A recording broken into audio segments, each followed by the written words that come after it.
Parece que o Alexandre de Moraes se enrolou todo e nós temos aqui novas informações com exclusividade para atualizar você.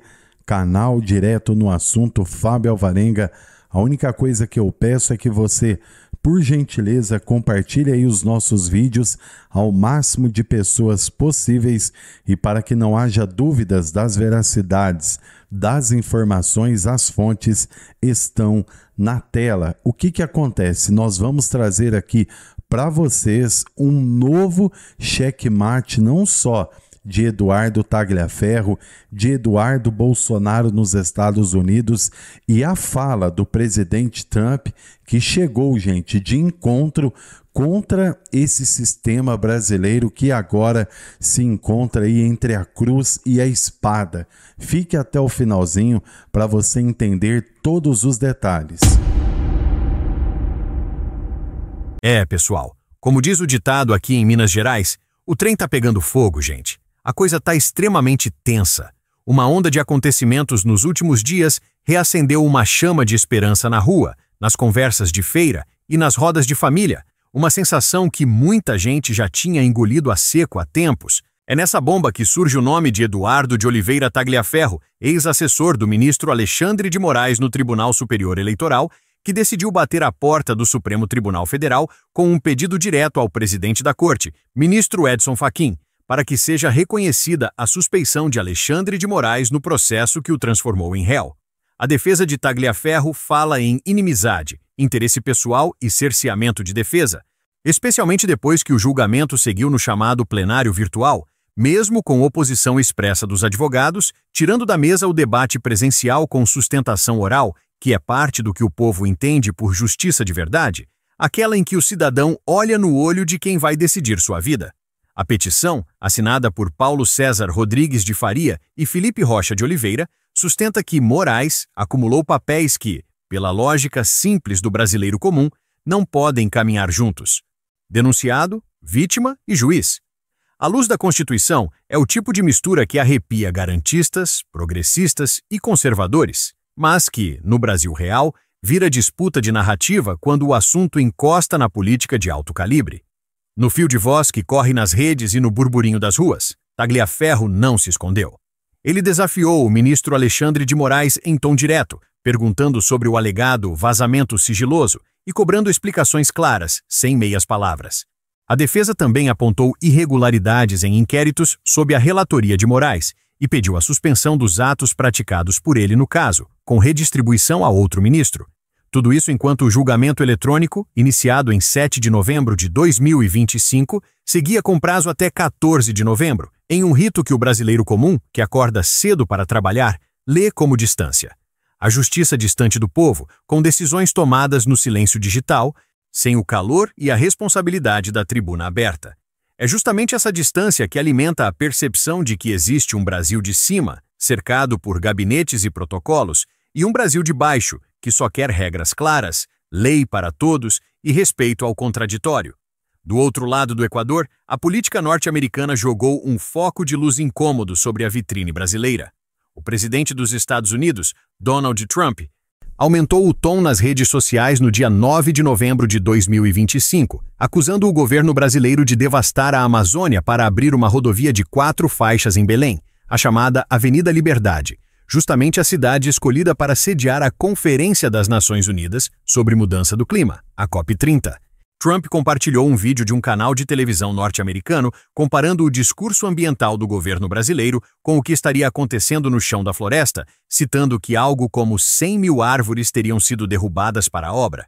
O governo do Pará respondeu dizendo que o projeto segue a legislação ambiental, que haveria medidas de mitigação e que a estrada nasceu antes da escolha de Belém como sede da conferência.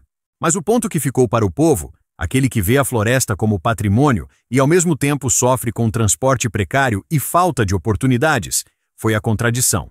Enquanto se faz discurso verde com microfone dourado, o facão come no mato sem a transparência que se exige de quem aponta o dedo para o produtor que tenta sobreviver lá no interior. É essa contradição que a narrativa oficial tenta empurrar para baixo do tapete, e é essa contradição que a fala de Trump, goste-se dele ou não, escancarou para o mundo. O debate ficou ainda mais sensível quando o tema encostou no bolso do brasileiro e nos bastidores do poder econômico. O grupo JBS, gigante da carne que carrega uma história marcada por delações, lobby e investigações dentro e fora do país, voltou ao centro da conversa. Nos Estados Unidos, a empresa e sua controladora JIF firmaram, ao longo de 2025, uma sequência de acordos. Houve pagamento de milhões de dólares para encerrar uma ação antitruste sobre manipulação de preços da carne bovina. Houve um acerto com o Departamento do Trabalho por um caso envolvendo combate a trabalho infantil. Houve também um acordo ambiental em Nova York por alegações de engano ao público. E mais recentemente, a controladora admitiu violação a leis anticorrupção, concordando em pagar uma multa pesada. No meio desse furacão, Donald Trump acusou os grandes frigoríficos, incluindo a JBS, de formar um cartel que prejudicaria produtores e consumidores americanos, pedindo investigação ao Departamento de Justiça. Isso mexe com mercados, com exportações e com a vida de quem acorda de madrugada para cuidar do gado, porque tarifas, barreiras e desconfiança internacional caem como chuva grossa sobre o produtor brasileiro, que já enfrenta carga tributária alta, logística deficiente e uma burocracia que parece gostar de atrapalhar quem trabalha. A reação do governo brasileiro, no entanto, não foi de peito aberto. Informações de bastidores apontam que documentos ligados aos negócios internacionais da empresa teriam sido colocados sob sigilo por anos, uma decisão que, para o cidadão que paga imposto e vê escândalos nascerem e sumirem da noite para o dia, tem cheiro de velho Brasil, o Brasil do segredo, da gaveta trancada, do depois a gente explica. É exatamente aqui que a crítica ao governo de esquerda e ao presidente Luiz Lula da Silva ganha corpo no falar do povo. Discurso social na frente, mas proteção de interesses na retaguarda. Promessa de transparência, mas sigilo quando aperta. Defesa da Amazônia nos palcos internacionais, mas silêncio incômodo quando a denúncia fala em derrubada de árvores para abrir caminho para evento mundial. O brasileiro simples não tem tempo para tecnicalidade. Ele compara a fala com o fato e quando a conta não fecha, a confiança evapora. Se a gente costura esses fios, o embate de Tagliaferro contra o ministro Moraes, o dedo em riste de Donald Trump sobre a estrada que corta a Amazônia e a sequência de acordos e acusações envolvendo a JBS, o desenho que aparece é de um país conduzido por um governo que prefere o palco à praça, que aplaude a própria narrativa, mas evita responder firme quando alguém levanta a mão e faz pergunta incômoda. No caso Tagliaferro, a pergunta é direta. Como garantir um julgamento justo quando o relator é apontado como parte interessada? Quando a defesa pede o microfone e recebe o silêncio do plenário virtual? O povo entende pouco de latim jurídico, mas entende muito de fair play. Quem acusa não julga, quem é parte não decide, quem é juiz ouve as duas vozes com tempo igual. Se isso não acontece, o sentimento que sobe é o de parcialidade, e parcialidade é veneno para a confiança no sistema. No caso da estrada em Belém, a questão é de coerência.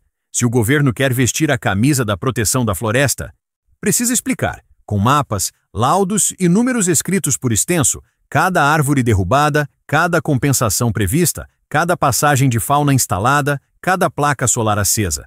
Tem de colocar a obra sob os olhos da sociedade, abrir as contas, ouvir os cientistas e, principalmente, ouvir a comunidade local, que sabe onde o chão alaga, onde a onça cruza, onde a floresta respira. Sem isso, qualquer crítica internacional, vindo de Trump ou de quem for, encontra terreno fértil, porque a ausência de transparência cria a dúvida, e a dúvida nesse tema custa reputação, investimento e mercado. Quanto à JBS, o governo que se autoproclama defensor do trabalhador precisa olhar de frente para a sequência de casos nos Estados Unidos e dizer ao brasileiro comum o que está sendo feito para evitar que o país, mais uma vez, vire manchete lá fora pelos motivos errados. Quando o mercado norte-americano fala em cartel, quando há acordos por manipulação de preços, quando aparecem denúncias sobre práticas trabalhistas e ambientais, o mínimo que se espera é uma postura de tolerância zero com abuso, qualquer que seja o CNPJ.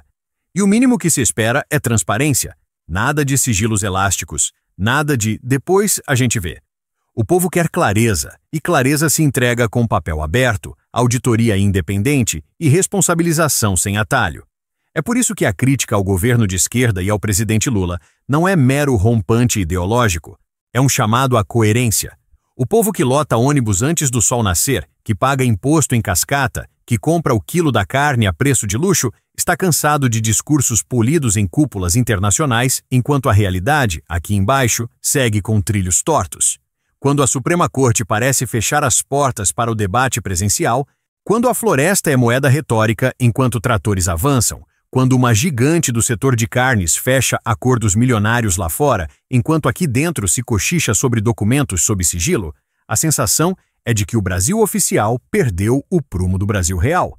O Brasil que dá certo nasce quando a lei vale para todos, quando o ministro não junta no mesmo prato o papel de parte e de juiz, quando a justiça se apresenta de corpo inteiro, com sessão presencial, com o contraditório garantido na prática e não só no papel. O Brasil que dá certo floresce quando a proteção da Amazônia é objeto de auditoria pública e permanente, com cada etapa de obra acompanhada por quem entende de floresta e por quem vive na região. O Brasil que dá certo prospera quando o governo olha para gigantes econômicas com o rigor que se exige de quem tem poder demais, cobrando reparação, ética e concorrência limpa, porque a conta de cartel cai no colo do povo no açougue do bairro. Não há progresso com silêncio seletivo. Não há justiça com plenário virtual que silencia o advogado. Não há floresta viva com obra vendida como vitrine sem prova transparente de compensação real. Não há mercado saudável com cartel apertando o pescoço do produtor e da dona de casa que estica o orçamento na semana. O povo brasileiro já entendeu, com a sabedoria que não se aprende em gabinete, que liberdade e responsabilidade caminham juntas. Liberdade para fiscalizar, criticar e participar. Responsabilidade para governar com transparência, para julgar com imparcialidade e para punir quem atravessa a risca. Eduardo Tagliaferro bateu na porta certa ao pedir que se reconheça a suspeição no seu caso, e isso não beneficia só ele. Beneficia cada cidadão que um dia pode precisar de um juiz que ouça com as duas orelhas, sem escolher lado antes de abrir a sessão. Donald Trump, do seu jeito explosivo, expôs uma ferida. Se o governo quer vender a imagem verde, que faça o trabalho de casa com lupa e luz acesa, porque a floresta não é cenário de marketing. É patrimônio do planeta e sustento de brasileiros. E a JBS, peça central de um setor que emprega milhões, precisa entender que reputação não se compra com campanha, se conquista com prática correta, com respeito à concorrência, com cuidado humano e com compromisso ambiental verdadeiro, fiscalizados por um Estado que não se acovarda nem se omite. No fim do dia, o recado do povo é claro e direto. Como conversa de beira de campo, chega de discurso sem entrega. O governo de esquerda chefiado por Luiz Inácio Lula da Silva precisa descer do palanque, abrir as gavetas, devolver à justiça o rosto humano do plenário presencial e enfrentar, sem tergiversar, as denúncias que respingam na floresta e no prato do brasileiro. Porque democracia não é palco de uma voz só. É feira livre, com barracas diferentes, onde todos falam. Todos são ouvidos e o preço final é formado com a luz do sol batendo na mercadoria. E é exatamente essa luz que o Brasil precisa acender agora, na Suprema Corte, nas obras na Amazônia e nos negócios que carregam o nome do país mundo afora, para que a confiança volte a fazer morada e para que o Brasil real, o Brasil do trabalho, da família e da fé, possa seguir em frente com a cabeça erguida e o coração em paz.